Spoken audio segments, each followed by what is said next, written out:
కాకతీయ యూనివర్సిటీలో విద్యార్థులకు సరైనటువంటి భోజన వసతి కల్పించడం లేదని చెప్పి, అదే విధంగా అన్నం కూడా సరైనటువంటి విధంగా లేదు, పురుగుల అన్నం పెడుతున్నారని చెప్పి విద్యార్థులు ఆందోళన చేస్తున్నారు. కాకతీయ గేట్ ముందు విద్యార్థులు ఆందోళన చేస్తున్నారు. మనం విద్యార్థులతో మాట్లాడే ప్రయత్నం చేస్తాం. చెప్పండి, అసలు ఏం జరుగుతుంది సార్? ఇది రోజు ఇదే పరిస్థితి ఎదురవుతుంది. ఎన్నిసార్లు ఆయనకి కంప్లైంట్ ఇచ్చినా పట్టించుకోవడం లేదు. అది న్యూ పీజీ హాస్టల్లో జరిగేది ప్రతిసారి ఇదే జరుగుతున్నది. మార్నింగ్ ఇదే చెప్పి చూసాం. మార్నింగ్ టిఫిన్ చేస్తే ఏమంటారు, శనగలు చట్నీ కాదు, మాడిపోయిన చట్నీ పోస్తున్నారు. దోమల పడ్డ చట్నీలు వస్తున్నాయి. ప్రతిసారి చెప్పి విసుకుపోయి రోడ్డు కాడికి ఎక్కాల్సి వచ్చింది సార్. ఇప్పటికైనా స్పందించకపోతే ఇంకెన్ని రోజులు? చాలా సార్లు అయింది సార్. ఈ ఫీజు కట్టేది మేము, వాళ్ళు కట్టేది కాదు. మిమ్మల్ని గొర్రెలు అనుకుంటారా, మనుషులు అనుకుంటారా? ఇది చూడండి ఒకసారి. చెప్పకుండా వాళ్ళు తీసుకొచ్చి అడబెట్టి గొర్రెల కాడ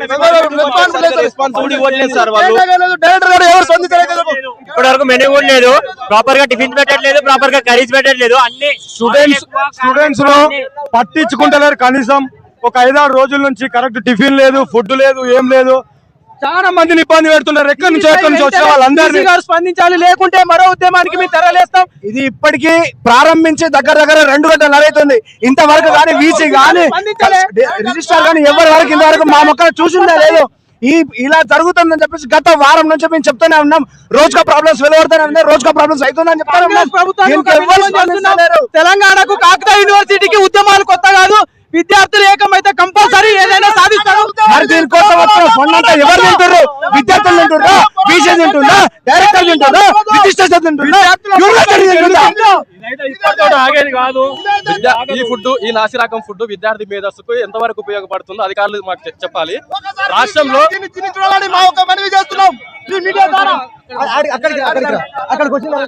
ఎప్పటి నుండి మీకు ఇబ్బంది అనిపిస్తుంది? ఇది చాలా రోజుల నుంచి, దాదాపు సంవత్సరం నుంచి ఇదే పరిస్థితి ఉంది. కాకతీయ విశ్వవిద్యాలయంలో దాదాపు సంవత్సరం నుంచి కాదు, చాలా రోజుల నుంచి ఇదే పరిస్థితి ఉన్నది. చాలా రోజుల నుంచి ఇదే పరిస్థితి ఉన్నది.